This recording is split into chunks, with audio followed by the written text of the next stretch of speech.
So what is going on with Sting this year? Apparently, the promoters want the artists to work for free.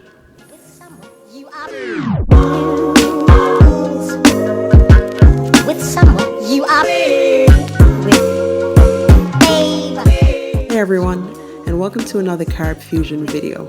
So before I start, I just want to take this time to say thank you to everyone who's been subscribing to my channel and watching the videos and sharing them. I really do appreciate all the love that I've been receiving over the last few days, and I just want to say thank you to everyone who is making this possible. So yes, thank you. So let's get into the video.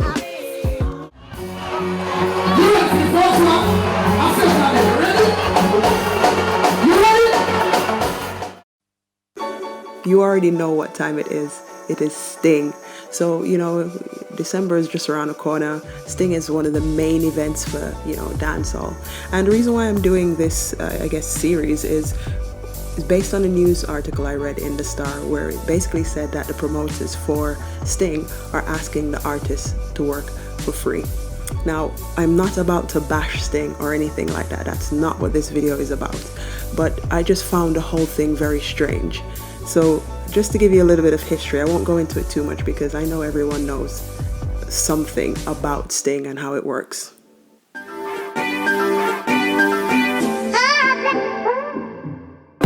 Sting has been around for a long time. This year will be 32 years. So in 1984, this show has been established, and it actually spearheaded a movement in dancehall that is now staple for us.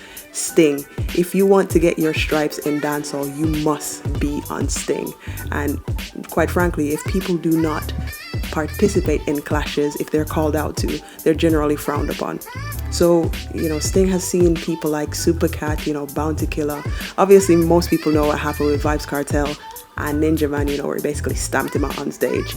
Popcorn, kind of did the same thing with Black Rhino. And, many other people, Elephant Man, Bounty Killer. Well, no, it's not Elephant Man and Bounty Killer. Beanie Man and Bounty Killer, and just a bunch of different artists, going at it head to head. And it's expected in Sting. And, most people actually, they enjoy that because people can then showcase their talent. They can say, look, I'm not going to take a diss from anyone. I'm going to show you what I can do musically.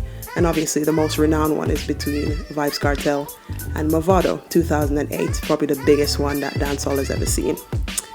So, Sting has been a massive platform for everyone. I mean, if you're an artist of any sort of caliber, people look at Sting to be on your resume. So if you're wanting to get a visa, you can say, well, actually, I performed at the hottest show in the country, which is Sting. And that's how many people can put on their work permits when they're looking for visas and stuff. So I'm not about to bash Sting. It's amazing. I still love it. In recent years, it's sort of lost its credibility. So according to The Star, Dexter Blake, which is, I guess, a promoter for Sting, has been urging artists to work for free. They're saying, basically in a nutshell, that Sting last year yielded something like 40 million Jamaican dollars, and half of that went on paying the artists. And they're basically saying that's too much. So half of their money is going to the artists who are performing. So I'm not denying that they have overheads to cover. They have to pay for their artists, they have to pay for promotion, they have to pay for the facility to live stream because quite a few people watch this online. That's not what I'm arguing. They've been doing this for 32 years, actually 31 years. This year will make 32. And they have a business model, which is Sting. And you're telling me that they haven't actually thought this through enough to create a business model that works.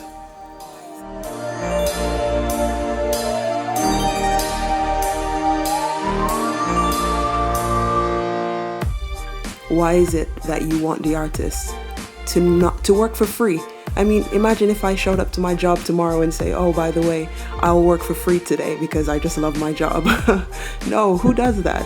And I'm not saying that people who do charity isn't, they shouldn't do it. That's not what I'm saying. But if you're claiming that Sting is the hottest show on earth,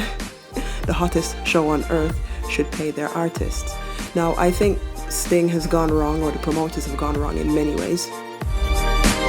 One of the things I think is they haven't been negotiating very well with the artist to begin with. If you know that your budget is 40 million, for example, you shouldn't use half of it paying for staff. It should be a lot less. In fact, it should be about 35% of that money should go to staff. So obviously, they don't have very good negotiators in their team. So that's number one.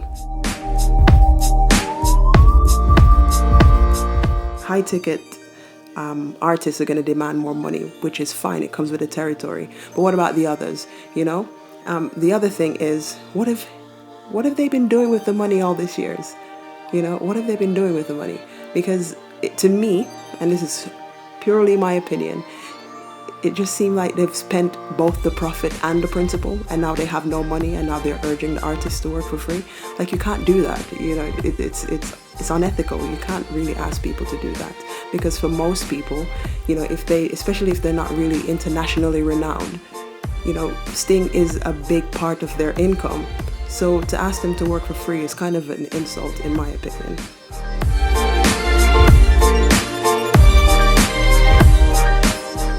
The next thing is Sting and the business model. 32 years, and it was unique to Jamaica for a very long time, and no one in their camp thought about either franchising it or selling or licensing that business model so that people in the Caribbean could use the show as Sting and then bring people in. You understand what I mean? Like, why did they not think about franchising this ages ago? Or not even franchising, just using that business model, licensing it to someone else so that they can use the model and keep it as brand Jamaica. It just doesn't make any sense. So, I mean, that's kind of my opinion on it. You know, should artists work for free? What do you think? I personally think no. I think if you're doing a job, you should be paid for it. And it's the caliber. I mean, Sting is the hottest show in Jamaica, right? I mean, I guess that's up to people's opinion, but they market it as such. So if it's the biggest show, you should pay the price of a biggest show, or cancel it this year and, go back to the drawing board, because it doesn't make any sense to ask the artists to do that. I think it's really unfair, and they clearly haven't thought this through. And this is, again, one of the reasons why I think that dancehall artists really need to broaden their catalogue. And I think, obviously, many people are doing that now. If they can't pay for you to perform in Jamaica, and Jamaica is your only market, how are you going to survive as an artist? And this is why I can never bash a person for being commercial. I can never bash them for looking at the international market as their main source, because it just makes more sense. The funding is not there, and I genuinely think that the people who are running Sting, they seem to lack a certain business acumen. I don't think they've been managing it very well. And I mean, I think they're having plans to franchise it now, but it's a little bit too late, because people internationally have seen the model, adapted it to their own style, and are now doing better. So, I don't know. It comes back down to my original question. So I guess that's just my thought on it. I mean, should the artists perform for free out of sheer patriotism just to make the show go on for another year? Or should they actually see it for what it is and say, actually, you know what, I don't think I want to do this? What do you guys think? Should they perform for free or no? Comment down below and let me know what you guys are thinking. Thanks for watching.